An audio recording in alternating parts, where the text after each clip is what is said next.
Alors pour moi, la souveraineté, c'est d'abord de pouvoir donner l'opportunité à chacun de pouvoir agir et choisir en toute confiance. Ce qui me paraît important, c'est que les citoyens et chacun d'entre nous, on puisse choisir les solutions numériques en conscience et en confiance. C'est les deux termes qui, pour moi, sont le plus importants. Et que ce ne soient pas des choix qui soient dictés par la technologie, mais que ce soit des choix qui soient dictés par la manière dont ces services vont être opérés. Et pour ça, il faut qu'il y ait des acteurs souverains, il faut qu'il y ait des acteurs de confiance. On a un gros travail à faire pédagogique, d'explication, pour expliquer à chaque Français pourquoi c'est important d'avoir une vie numérique en confiance, en toute sécurité. Ça, c'est le premier sujet. Le deuxième sujet, c'est que je pense que la période dans laquelle nous sommes, ou nous sommes en train de sortir, en tous les cas pour la première phase Covid, malheureusement sur cette terrible guerre en Ukraine, on est encore en plein dedans, nous a permis aussi de nous rendre compte que la souveraineté était aussi importante sur l'indépendance numérique que nous devions avoir. On ne pourra pas tout faire tout seul, donc il faut qu'il y ait un écosystème d'acteurs qui partagent des mêmes valeurs, qui soient capables de se réunir, de se regrouper pour proposer des solutions en toute confiance. DocaPost, nous, on est une filiale numérique du groupe La Poste, et on passe donc de la boîte aux lettres au coffre-fort numérique, par exemple. Donc voilà, donc c'est ça le métier de DocaPost. Nous, on est un acteur de la souveraineté. On a toutes les solutions aujourd'hui qui permettent de pouvoir créer cette chaîne de valeur. Et puis, on est rentré en 7e position là, dans l'association de la confiance numérique, qui nous positionne comme le 7e acteur de la confiance numérique. Et puis, on a besoin d'un cadre réglementaire et juridique qui soit aussi au niveau France et Europe, pérenne sur la durée, pour qu'on puisse faire de grands investissements, comme par exemple sur la partie cloud. Je pense que plus que jamais, souveraineté et confiance numérique sont absolument indispensables.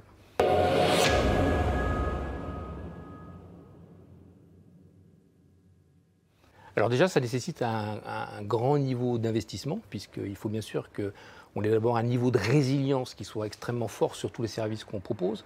Il faut qu'on soit au top de la sécurité, puisqu'à partir du moment où on propose des services de confiance, il faut qu'ils aient un niveau de sécurité qui soit extrêmement important. Et nous, on investit sur plusieurs axes. Le premier, c'est dans le domaine de la santé, notamment pour pouvoir accélérer tout ce qui est R&D, tout ce qui est recherche et développement dans le domaine de la santé, avec le besoin d'aller plus vite pour pouvoir mettre de nouveaux médicaments sur le marché. Donc c'est un premier sujet sur lequel on investit. Il y a un deuxième sujet sur lequel on investit, c'est dans le domaine de l'éducation, sujet ô combien sensible. Et donc là, on a plus de 17 millions de Français qui nous font confiance à travers une application qui s'appelle Pronote, qui a rejoint le giron de DocaPost. Et s'il y a un sujet qui est sensible, c'est bien entendu les données de vos enfants et les données de l'éducation nationale. Et puis enfin, il y a un troisième sujet sur lequel on investit beaucoup, c'est sur les ETI et les PME, où on se rend compte aujourd'hui qu'il y a besoin d'une accélération de la digitalisation pour pouvoir gérer la dématérialisation d'un contrat de travail, la dématérialisation de la facture, et avoir des outils packagés qui leur permettent de pouvoir se concentrer sur leur métier. Donc voilà un exemple sur 3 domaines d'activité sur lesquels on investit fortement. Tout ça étant opéré par nos propres équipes, dans nos data centers, qui sont opérés en France avec nos propres équipes, nos propres règles de sécurité.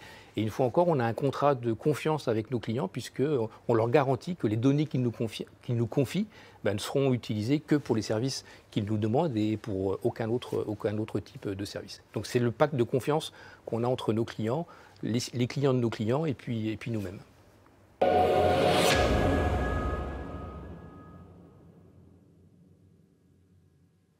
DocaPost, donc c'est filiale numérique du groupe La Poste, c'est plus de 7000 collaborateurs, c'est plus de 800 millions d'euros de chiffre d'affaires. On a clairement annoncé qu'on voulait faire plus d'1 milliard d'euros de chiffre d'affaires dès 2023. Donc il y a vraiment une accélération très très forte qui est liée au fait qu'on a un actionnaire, La Poste, qui investit beaucoup dans DocaPost. Et on s'est dit que c'était important de pouvoir signer un partenariat avec un des plus grands organismes de recherche et de développement qu'est l'INRIA. Et on a identifié un certain nombre de thématiques sur lesquelles on travaille pour pouvoir associer à la fois la compétence, la R&D de l'INRIA et puis une entreprise comme DocaPost qui, elle aussi, est une entreprise technologique, mais qui a une vision aussi sur comment faire pour pouvoir offrir des services à leurs clients. Donc c'est le mariage du privé et du public auquel moi je crois beaucoup. Ça nous permet de pouvoir certainement aller beaucoup plus loin et offrir des services encore plus sécurisés, de confiance numérique à nos citoyens. Donc c'est ça le sens du partenariat, et on l'a avec l'INRIA, mais on l'a avec plein d'autres acteurs français ou européens sur lesquels on pense qu'on peut avoir un rôle absolument important, et que DocaPost soit un peu le fédérateur de cet écosystème, ou en tous les cas l'agrégateur de cet écosystème d'acteurs de confiance qui existe sur le marché.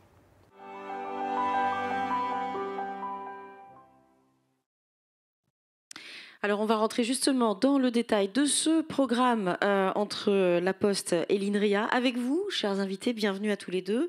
Je vous présente tous les deux. Smara Lungu, vous êtes directrice de la stratégie et des relations institutionnelles chez DocaPost, dont on vient d'entendre justement un témoignage de votre directeur général. Et puis également Jean-Michel Lefebvre, bienvenue aussi à vous. Vous êtes responsable du programme IA au sein de l'INRIA. Smara Lungu, rentrons un petit peu, encore une fois, dans le détail. Quel est ce partenariat entre l'INRIA et DocaPost? Bonjour. Tout d'abord, je pense qu'il faut commencer par dire que c'est un partenariat de recherche, ce qu'Olivier Vallée a précisé dans son interview, que nous avons engagé l'année dernière, donc qui a un an, et qui est pour moi la preuve de l'importance de créer des écosystèmes dans lesquels les acteurs partagent à la fois des valeurs, d'éthique, d'intérêt général, et aussi l'envie d'agir de manière très concrète. Donc moi, je dirais que c'est vraiment ce qui a défini et qui était la racine de ce partenariat-là. Ce partenariat, il est créé autour des enjeux de confiance, de sécurité, de protection des données. Et bien sûr, avoir à nos côtés les expertises de recherche d'INRIA est un atout incroyable. Nous, notre enjeu, c'est d'être en capacité, ensemble, de bâtir pour demain des solutions qui soient à la fois sécurisées et aussi responsables. C'est le pari qu'on fait ensemble dans ce partenariat avec Jean-Michel. Ce qui est aussi très important, je pense, c'est parce qu'on partage la nécessité d'agir pour la protection des données. Et cette protection des données, elle est très importante pour nous, groupe La Poste, parce que du coup, elle nous aide à résoudre des irritants dans le quotidien qui est celui de nos agents, qui nous permet aussi de rajouter de la valeur à nos offres, et ça, c'est très important. Et nous, de notre côté, ce qu'on offre dans ce partenariat de recherche, c'est une sorte de laboratoire vivant à INRIA, puisque nous avons beaucoup de métiers, banque, assurance, logistique, santé, et puis beaucoup de cas d'usage et une dimension territoriale très forte, puisque partout en France. Alors, ce programme Smara, je crois qu'il agit sur 4 piliers. Vous l'avez reposé sur 4 piliers presque stratégiques, on va dire, puisque vous pilotez en partie la stratégie. C'est l'e-santé, la protection de la donnée, la confiance, c'est ça, et puis un autre qui est probablement celui que vous connaissez. Celui dont Jean-Michel va vous parler. Moi, je voulais juste finir sur quelque chose qui me semble important. Quand on parle partenariat de recherche, on est sur un cadre de mécénat de recherche. Ça veut dire qu'on agit aussi pour l'intérêt général. Ça veut dire que le résultat des travaux que nous allons faire ensemble, il sera versé, il sera public. Et c'est un engagement très fort de ce qu'on fait. Et Jean-Michel, peut-être tu veux présenter plus en détail ce qu'on fait ensemble. Alors, dans le cadre du partenariat, la première chose qu'on peut préciser, c'est que c'est un partenariat à 3. Merci. Bien près du menton, s'il vous plaît. Merci beaucoup. C'est un partenariat à 3 avec la fondation INRIA, INRIA et le groupe La Poste, et en particulier DocaPost. Et l'importance de la fondation, c'est effectivement à travers les actions de mécénat, mais c'est aussi la capacité de la Fondation à nous aider à créer un écosystème ouvert autour des travaux de collaboration qu'on peut faire. Donc, en plus des sujets que vous avez cités, sur lesquels on viendra peut-être après, dans ce partenariat, il y a aussi une dimension qui répond à des choses qu'on a entendues ce matin, autour en particulier du fait de conserver les cerveaux. INRIA, aujourd'hui, c'est à peu près 5000 chercheurs. Alors, je dis à peu près parce que c'est énormément d'équipes mixtes avec le CNRS, avec le CEA, avec les universités. Mais c'est aussi des chercheurs qui vont quitter à un moment donné le domaine de la recherche académique et qui vont passer dans l'industrie. Et une des vocations du partenariat, c'est de faire en sorte que ces chercheurs ne partent pas forcément outre-Atlantique, mais puissent être utilisés et apporter de la valeur à l'industrie française. Là, vous évoquez la fuite des cerveaux, là, je crois. Voilà, exactement. Donc c'est une dimension complémentaire. Et puis une dimension, vous savez que INRIA travaille beaucoup pour aider au développement de start-up à partir des technologies et des recherches mises au point par INRIA. Et on travaille aussi avec DocaPost et le groupe La Poste pour aider au passage au succès, je dirais, industriel et commercial de ces start-up. Les axes que j'ai cités tout à l'heure, donc il y a le développement durable, l'e-santé, la protection de la donnée et la confiance au sens large. On reviendra d'ailleurs sur ce thème de confiance puisqu'on a entendu Olivier Vallet nous en parler dans la vidéo. C'est des choses sur lesquelles il y avait déjà des thèses en cours à l'INRIA, peut-être même des pilotes, des projets pilotes. Alors bien sûr, hein, dans l'ensemble de ces domaines, la problématique du développement durable, il y a beaucoup de recherches, d'équipes de recherche qui travaillent dessus. Dans le cadre de la santé et de l'application du numérique pour la santé, je suis arrivé à INRIA il y a 3 mois, hein, mais j'ai découvert que presque 30% des équipes de recherche INRIA travaillent de près ou de loin pour le secteur de la santé numérique. Et puis bien sûr, la confiance numérique au sens protection des données, au sens cryptographie, au sens confiance en particulier dans les technologies d'IA, c'est au cœur de beaucoup des travaux des équipes de recherche aujourd'hui, et c'est aussi au cœur des missions qui nous sont données par le gouvernement dans ces domaines-là. Oui, effectivement, il y a des programmes qui sont fortement soutenus, on l'a vu notamment tout à l'heure sur le quantique, mais également sur les sujets que vous avez évoqués. Smara, comment vous organisez concrètement au jour le jour? Quid de la gouvernance, des échanges? Comment ça se passe au quotidien? Alors, ce qui a été intéressant au début, c'est qu'on venait sur le papier de mondes très différents. Donc, on a eu à cœur d'apprendre à se connaître. Et ça a pris un certain temps. Et à se connaître, pourquoi? Parce que on avait d'un côté une entreprise qui avait des enjeux très concrets, très business, très opérationnels, et de l'autre côté des experts qui voulaient aller fouiller des sujets scientifiques spécifiques. Et donc le premier travail qu'on a fait, c'est de se mettre autour de la table, apprendre à se connaître et voir quelle était la colonne vertébrale autour de laquelle on voulait bâtir ce partenariat. Et c'est ce qu'on a fait. Ce qui a été aussi très intéressant pour nous, c'est qu'INRIA nous a proposé des méthodes de travail qui étaient différentes de ce qu'on connaissait nous en entreprise. Par exemple, le défi, qui est un mélange de plusieurs équipes d'INRIA qui interviennent sur des sujets différents, ou l'exploration ouverte. Ce sont des méthodes qu'on ne connaît absolument pas en entreprise. Qu'est-ce que c'est l'exploration ouverte? J'aimerais bien savoir. Alors, l'exploration ouverte ou l'action exploratoire ou recherche ouverte, c'est un mécanisme qui a été mis en place à INRIA il y a quelques temps, qui est très bottom-up, on appelle ça. C'est des chercheurs, des jeunes chercheurs souvent, qui ont une idée, parfois farfelue, novatrice, dont on ne sait absolument pas si elle va aboutir un jour, et qui, en fait, autour de cette idée, vont construire pendant entre 18 et 24 mois un projet pour creuser cette idée.